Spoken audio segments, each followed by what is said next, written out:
Stonehenge, one of the world's oldest structures. Its foundations predate the Great Pyramids. It is one of mankind's most ancient mysteries. Why is it here? Is it a temple? A burial ground? A place for sacrifice? Or could the mystery of Stonehenge be revealed in its builder's desire to explore the unknown heavens and touch the universe? Using the cutting-edge computer-generated imagery that takes us into deep space, we'll also go inside a virtual Stonehenge to see what the ancients saw and push this prehistoric marvel to give up its age-old secrets. Ancient mysteries shrouded in the shadows of time. Now, can they finally be solved by looking to the heavens? The truth is up there, hidden among the stars, in a place we call the universe.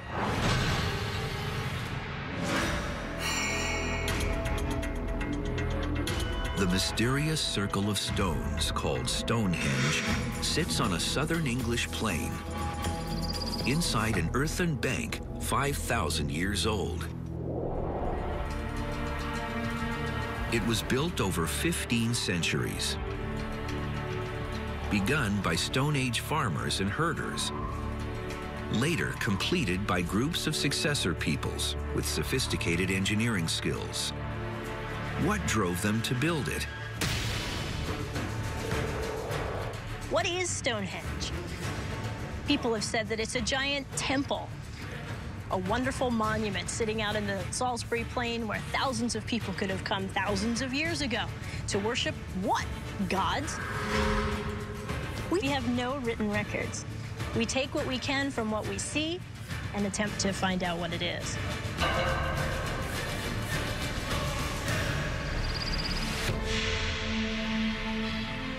What we see are the ruins of what was once a complex array. Could this structure, made of earthly rock, actually have been devoted to what takes place in the sky?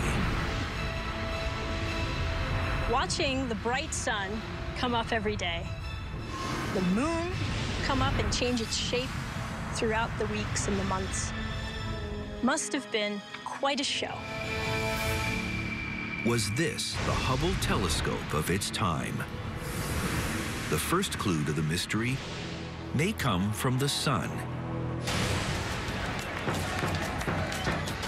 Every June, huge crowds gather at Stonehenge in a strange dawn ritual.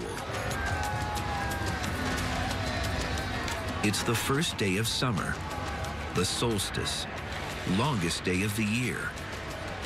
The people stare intently at a giant boulder called the heel stone.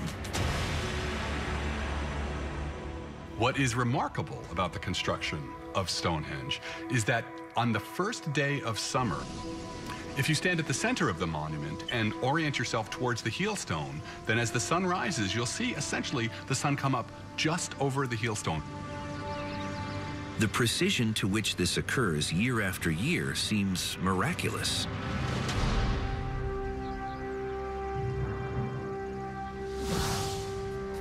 Is it just a coincidence?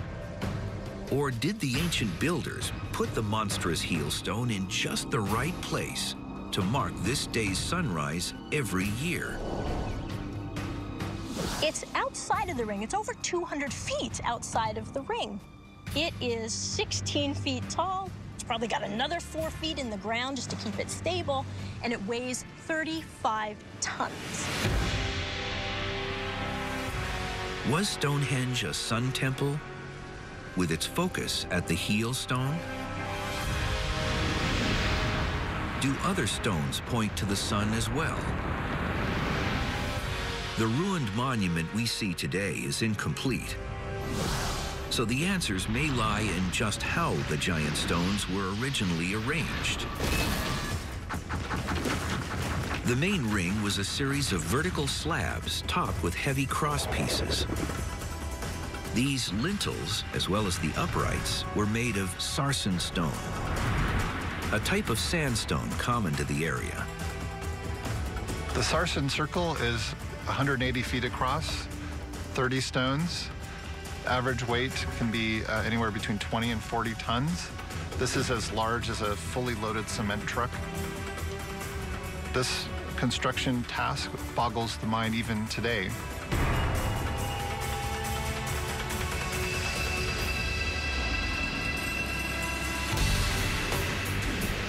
Inside the sarsen ring was a horseshoe arrangement of heavy stone arches, each piece weighing up to 50 tons. They're known by a deceptively forbidding name, the trilithons. Trilithon just means 3 stones. 3 stones in this configuration. So 2 giant stones have been stuck into the ground with another giant stone then carefully placed on top.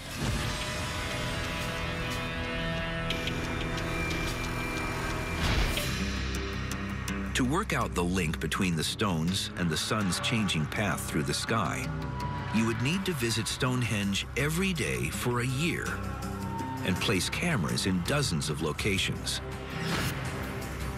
But now there's a better way to look at Stonehenge from every angle, through the power of state-of-the-art computer graphics.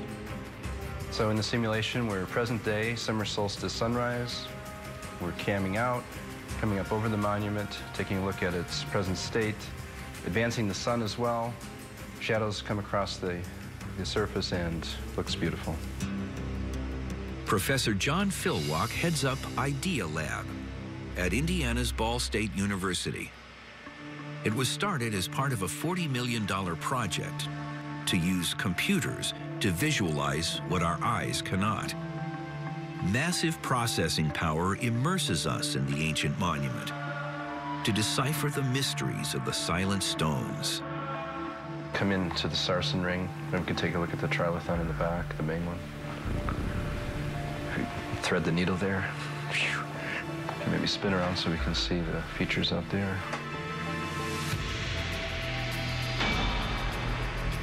Using exact measurements of the stones taken by archaeologists, the computer's camera can move around a precisely reconstructed virtual Stonehenge.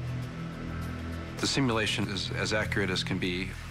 We have an accurate model, it's positioned accurately, and the data is also accurate. So what you're observing is precise.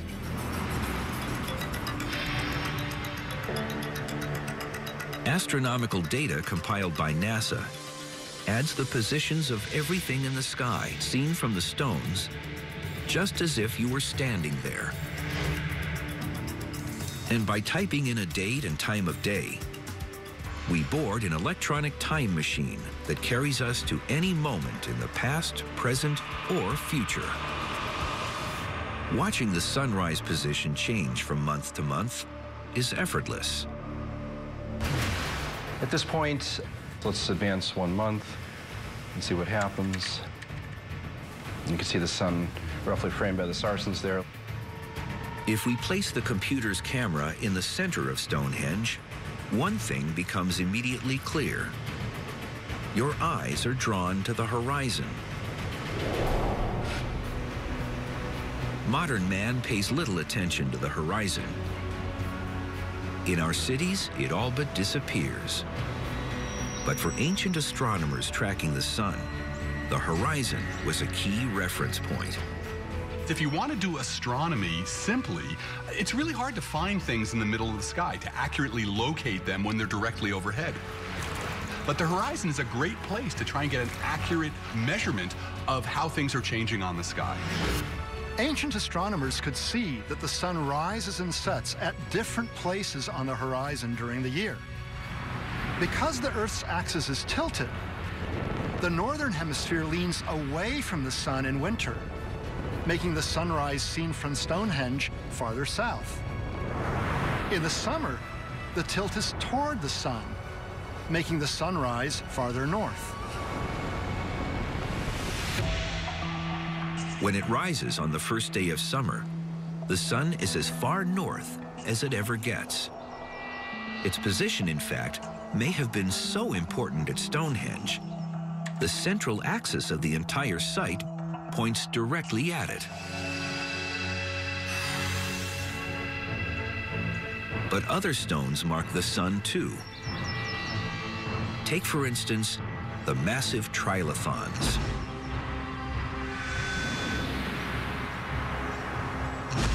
And each one of those appears to be a site for an event on the horizon. So, for example, I can turn to one of the trilithons on the sunset of the first day of summer and watch the sun set right through the middle. And the sunlight will come through like a dagger right into the heart of the monument, right to where I'm standing. But the summer sunrise over the heel stone has always seemed the most important marker. It's in line with a ceremonial approach called the Avenue. The crowds face northeast, looking down the avenue to witness the event each year. But new evidence now suggests that the true main event at Stonehenge plays out in a totally different direction, in a completely different month. For thousands of years, the monument we know as Stonehenge has defied definition. But today, many believe it was an early astronomer's site. Was this a prehistoric observatory with a spiritual connection to the cycles of the universe? Exactly what was it its builders saw? The annual arrival of the crowds, celebrating sunrise in the Northeast on summer's first day, support the notion that this was the main event here. But new evidence turns this theory upside down. It suggests that astronomer priests conducted their most sacred rites in the other direction.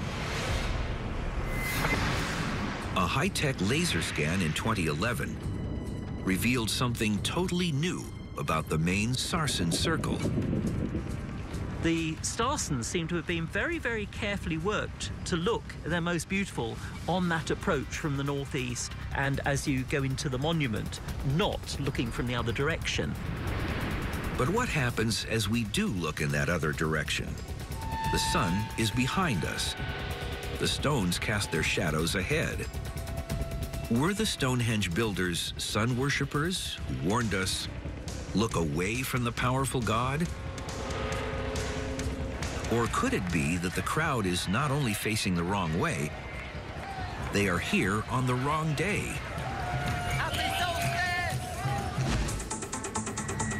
If we spin forward in time, half a year of sunrises and sunsets have gone by, and we reach the moment when the sun again appears directly in front of us. It happens in December, on the first day of winter, when we see not the sun rise, but the sun set. Only one leg of the largest trilithon still stands, but in antiquity, it fully framed the breathtaking event. Was the brilliant winter sunset an object of special worship? You walk up to a church. You don't get into the church and then turn around to see the altar behind you. The sacred stuff is ahead of you. And by that same argument, you might expect that the sacred stuff at Stonehenge is going to be ahead of you to the southwest. The new discovery upends our assumptions. If winter sunset was most important, what other secrets of the universe are hidden within Stonehenge? For answers, we must push past the stones, pointing to the sunrises and sunsets that have dominated observations here. Outside the main sarsen circle were 4 station stones laid out in a rectangle. Their positions strongly suggest they were meant as sightline markers to something. But what? If you actually look at the sides of that rectangle, they just miss the stones of the Sarsen monument. Now, only 2 of the station stones are left now, but if you had all 4 of them and you looked along one side, you'd have just seen one corner from the other. To solve the mystery of the station stones, we returned to the computer lab. We set up the virtual camera behind one stone and aim at another across the long side of the station stone rectangle. We turn day into night, and suddenly we see the moon. As it sets just behind the distant stone, the secret begins to reveal itself. The station stones may point to the strange travels of the moon. In any given month, you'll see the moon do what the sun does in a year. It goes to the north and goes to the south. The moon itself does not travel back and forth across the horizon. What we observe is the travel of the places where the moon rises and sets every day. One back and forth cycle takes place every month. With the station stones pointing to lunar positions and other stones aimed at the sun, some researchers and scientists now believe Stonehenge was designed for a dual purpose. Right from the beginning, it was a luni-solar observatory or temple or monument to track the sun and the moon positions on the horizon.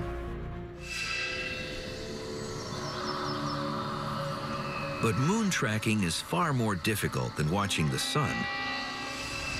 How could Stonehenge's astronomers have understood the complex cycles of the moon?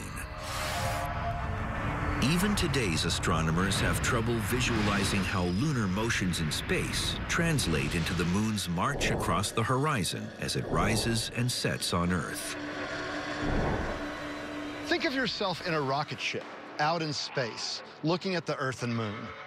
We know the Earth is rotating on a tilted axis, but at the same time, the moon revolves around the Earth in an orbit that has a tilt of its own. But to understand how the moon looks to us from Earth's surface, I actually like to turn the picture around with the Earth on its side and the moon at its southernmost point on its tilted orbit. If we zoom into Earth's surface and look at the horizon, we can see why the moon would appear to be rising in the east, but also, for now, off to the south to some degree. Seeing the moon in the southeast, the Stonehenge astronomers would next have watched for it to reach the north end of the horizon. The moon takes about a month to go around the Earth. So in half that time, about 2 weeks, the moon is at the other side of its orbit. Now, if we go back out into space, it looks like this.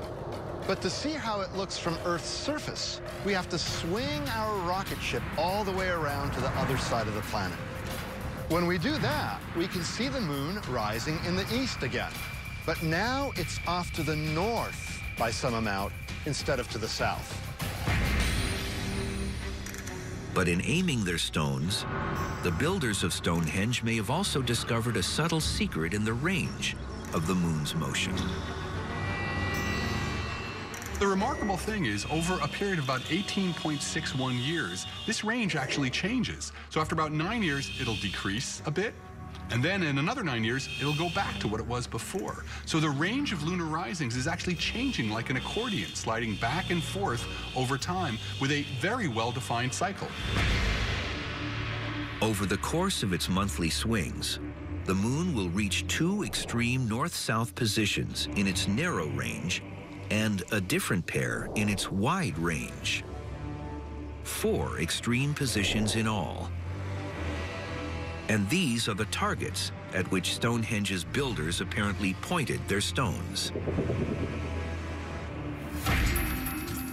The lunar connection showed up in 1961, when Boston University astronomer Gerald Hawkins did the first computer calculations of sightlines at Stonehenge.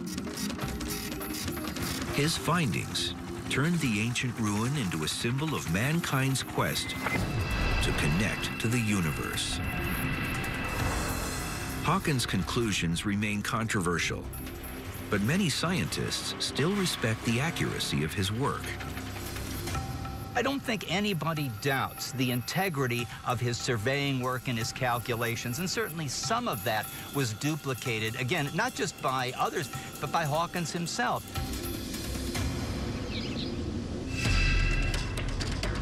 But could a culture without writing, a people with only oral traditions, have built up the knowledge to develop such a keen understanding of the moon and its motions? It really is an issue of how long that cycle is.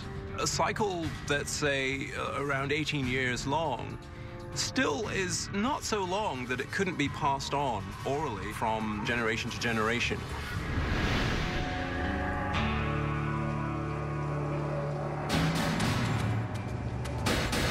The 18.61 years in the moon's cycle may have figured in a bizarre numerical code that remains one of Stonehenge's most enduring mysteries. It is only one of many on our journey to uncover Stonehenge's true purpose.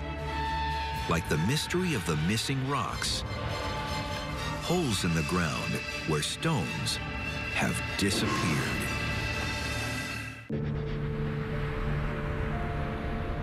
We are separated from the builders of Stonehenge by 5,000 years or more.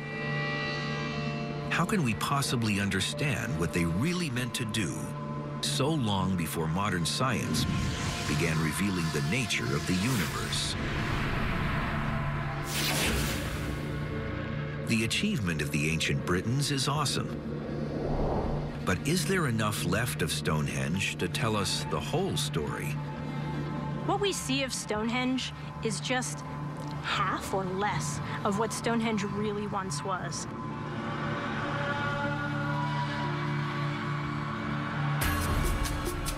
Fortunately, Stonehenge hides some of its greatest mysteries underground, where signs of its many missing stones survive.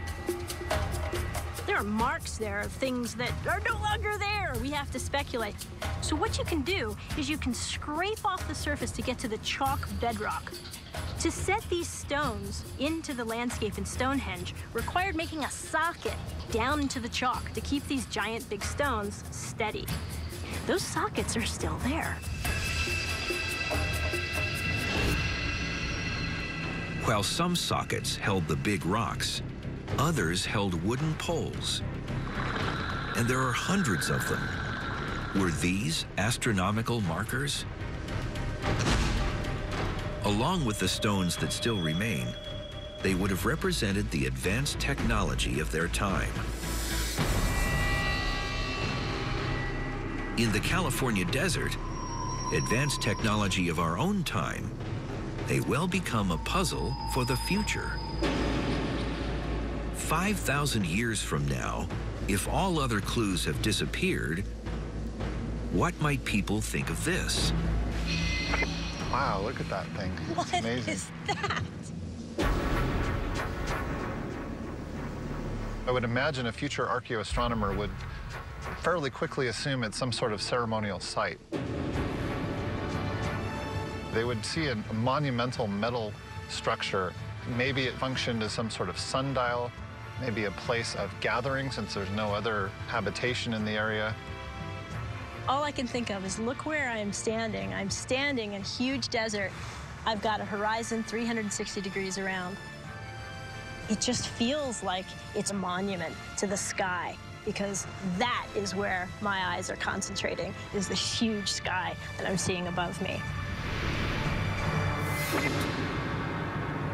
Modern astronomers, of course, can identify it instantly. This is really a state-of-the-art 25-meter or 82-foot across dish-shaped radio telescope. This modern observatory conceals a clue about the mysterious holes in the chalk beneath the turf at Stonehenge. In radio astronomy, scientists constantly adjust their telescopes by sighting distant ultra-bright galactic cores called quasars to calibrate their readings. Did the Stonehengers go through a similar tweaking process? There are a number of holes that have been dug into the gap in the ditch and the bank that surrounds Stonehenge. The holes are among many that held wooden posts, easier to move than the giant stones. What's interesting is that they're on that main alignment that we know is critical to Stonehenge because it's the rising of the summer solstice sun, it's the setting of the winter solstice sun. We've got this beautiful alignment. So what are these holes? I gotta wonder if perhaps this was fine-tuning the positioning of markers inside and outside the monument. But 4 holes hidden beneath the turf near the heel stone may have aimed not for the sun, but the moon. They show how Stonehengers might have tried to find a place for a wooden post that would point to the moon when it rose at the farthest point north it ever reached on the horizon. At Idea Lab, computer experts dial in the coordinates for their virtual Stonehenge to show how the ancient observatory may have been calibrated. The ancient astronomers knew generally the most northern position of the moonrise, but they needed some means of fine-tuning that.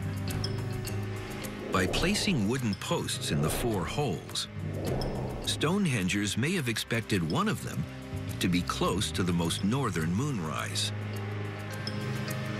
Virtual Stonehenge computes the moon's position and reveals the secret. At the 4th hole from the position of the Saracen Circle center, we actually do see a precise alignment.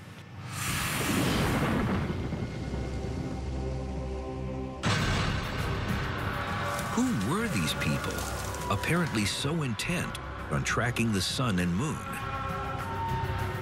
What we're seeing here is the transitions from the old Stone Age to the new Stone Age. And the essential development of the new Stone Age was human beings domesticating themselves. They were staying in one place and they were starting to farm. These semi-nomadic farmers and herders were the first to start building at Stonehenge. They dug the circular ditch and bank around 3000 BC, perhaps even earlier. An opening in the northeast faced the summer sunrise. Over the next 1,500 years, successor tribes added the big stones, arranging and rearranging them into the array whose ruins remain today.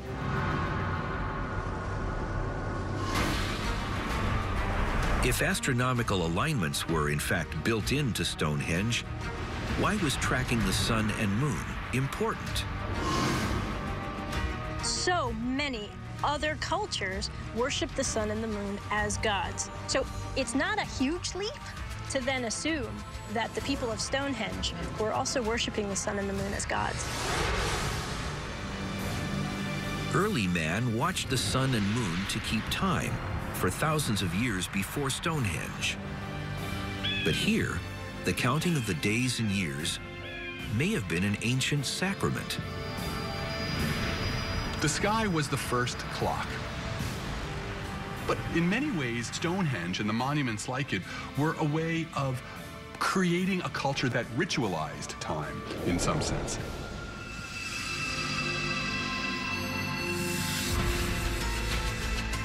Over 15 centuries, Stonehenge's builders dug holes, hauled stones, shifted them around, added some, subtracted others. Was this the realm of ancient astronomers? Or was it the lair of a secret cult in a long-lost religion, with its faith founded in science? The enduring mystery of Stonehenge may rest not with its massive rocks, but in the cosmic patterns of the universe. sight lines between the stones align so well to the sun and moon, it seems like an ancient observatory. But at a time when human cultures were dominated by strange gods and superstitions, did Stonehenge's farmers and herders achieve some of mankind's first scientific discoveries? Agriculture was a technology, but it couldn't be separated from the sense of the mythic, of the sense of the religious, the sense of that there were sacred powers being invoked every time you planted seeds in the ground. So the idea that all that was happening here was religion is a mistake, just like saying all that was happening there was some kind of proto-science is also a mistake. You couldn't separate them out for these cultures. Without written records, the stones are our only evidence of the monument's connection to the universe.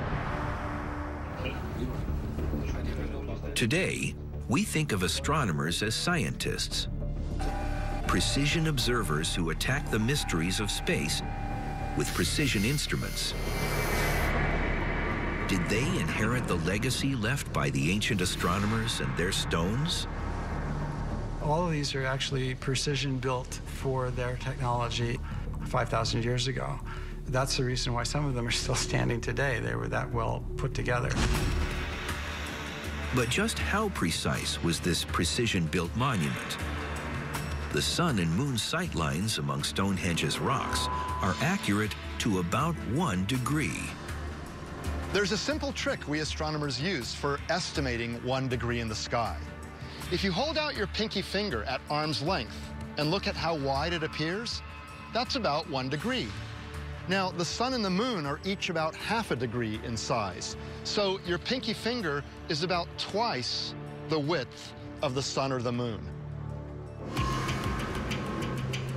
In today's world, what we call precision is much more demanding. A degree 5,000 years ago was probably good enough for what they were trying to do. These days, we talk about locating things in the sky to accuracies of fractions of an arcsecond.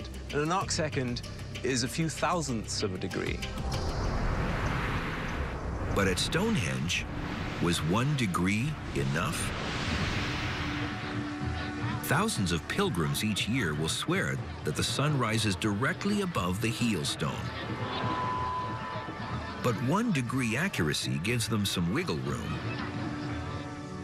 As the virtual Stonehenge demonstrates, if the sun and the heel stone don't quite line up, a simple step to one side is all it takes to make it good enough.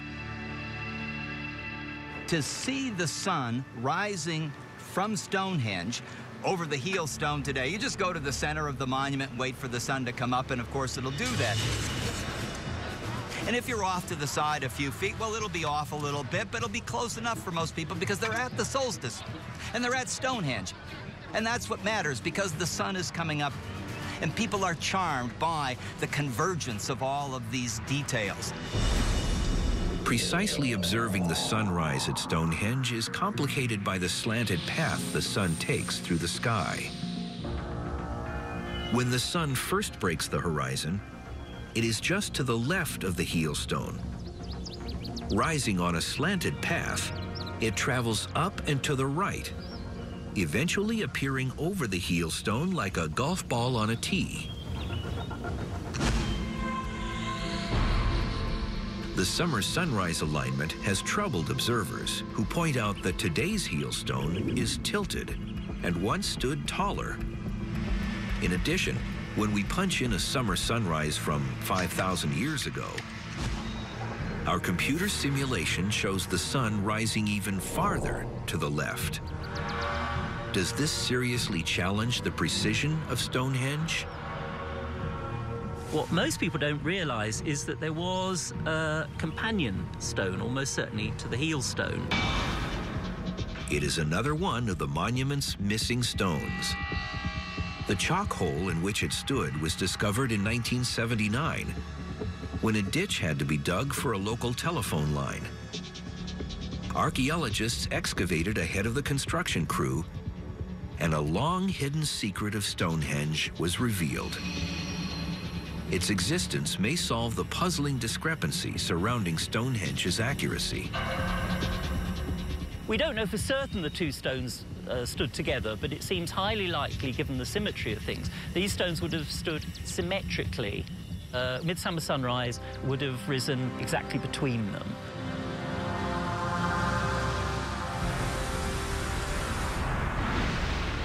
Accuracy in observing positions of the sun and moon is the domain of space. But the Stonehengers may also have sought precision in probing the mysteries of time. The cycle of the sun was one tool, and the moon even better. In terms of tracking time, the moon may have been more important to early peoples than the sun. Because what happens with the moon? The moon goes through this remarkable change in phases, from new, to where it's completely invisible, to full and back again. The moon's cycle of phases takes 29.5 days, a time span that shows up at Stonehenge in the 30 Y holes and 29 Z holes. The holes were discovered in 1923 and surround the main stone ring.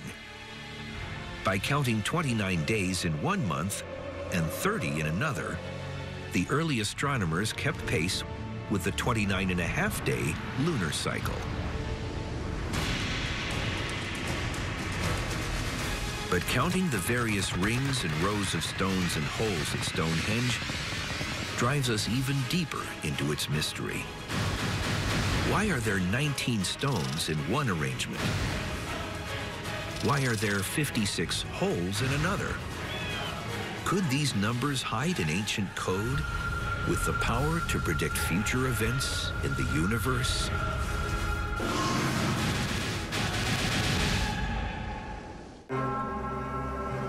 The sky and Stonehenge appear to be silent partners.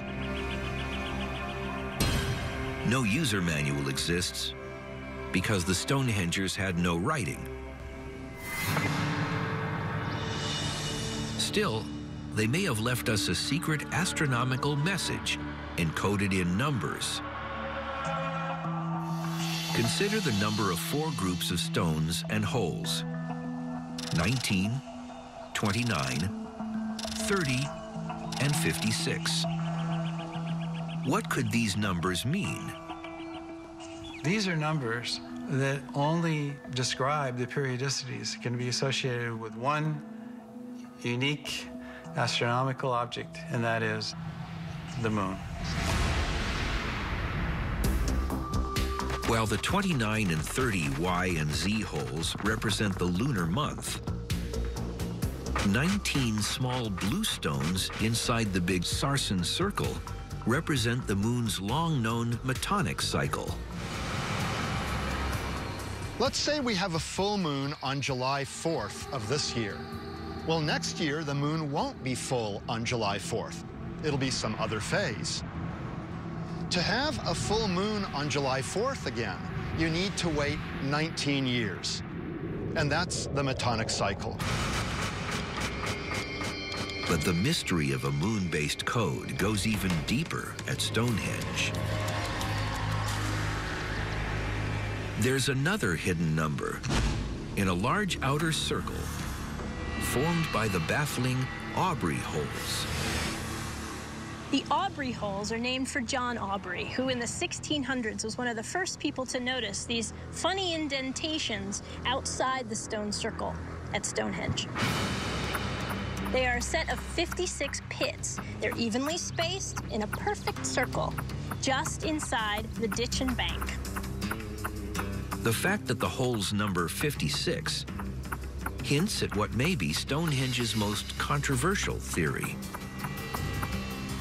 They've been thought by some to be part of an astronomical computer, that the 56 holes could be used to mark the 18.6-year cycle and 56-year cycles that underlie eclipse prediction. What could the number 56 at Stonehenge have to do with predicting eclipses? If 56 is a lunar number, it must relate to the full moon. Because without it, there can never be a lunar eclipse. Suppose the Earth is here and the sun is over there.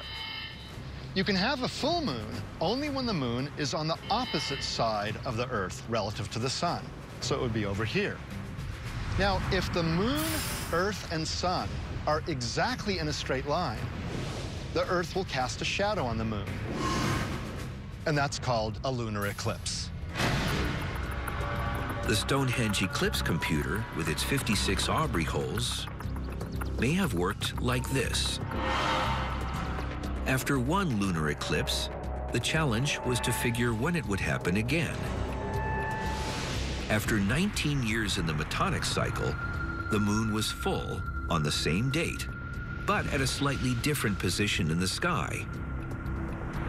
When would it be not only full, but in exactly the same spot, lined up with the Earth and Sun for an eclipse? The number that works is not 19, not 56, but 18.61 years, the same time it takes the moon's back and forth trip on the horizon to expand and contract.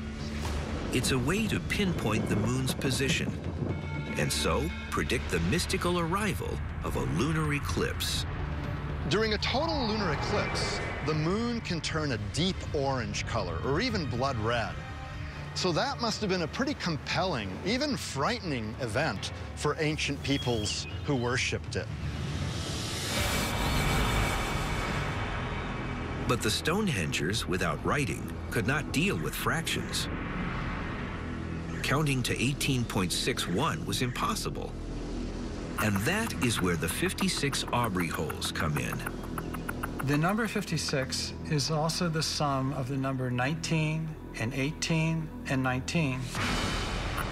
So by using the 56 Aubrey holes to count 19 years, then 18, then 19 again, the count per year averaged less than 0.5% from 18.61.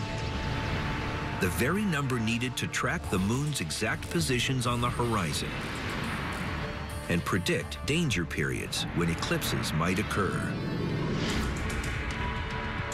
Without physical or written evidence, the eclipse connection at Stonehenge is not widely accepted. Skeptics believe numerical clues, like the number of Aubrey holes, mean nothing. The fact there's 56 of them, well, there has to be some number of them. I mean, it's 56 because it happens to be 56. Or perhaps we have vastly underestimated Stonehenge's astronomers. Was this monument really a sacred observatory? Until we find written records from that era, if we ever do, or we build a time machine to go back, really we're stuck with plausibility.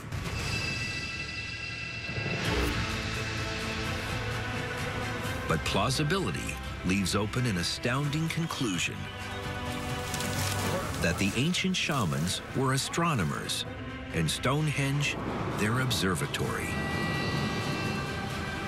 5,000 years ago, their observations achieved a level not seen elsewhere in the world for almost 2,000 years. Perhaps they were the first to map the path of the sun across the year's seasons, the first to calculate the lengthy cycles of the moon, and even the first to predict the timing of eclipses. If so, the people of Stonehenge were our earliest space scientists, embarking on mankind's historic exploration of the universe.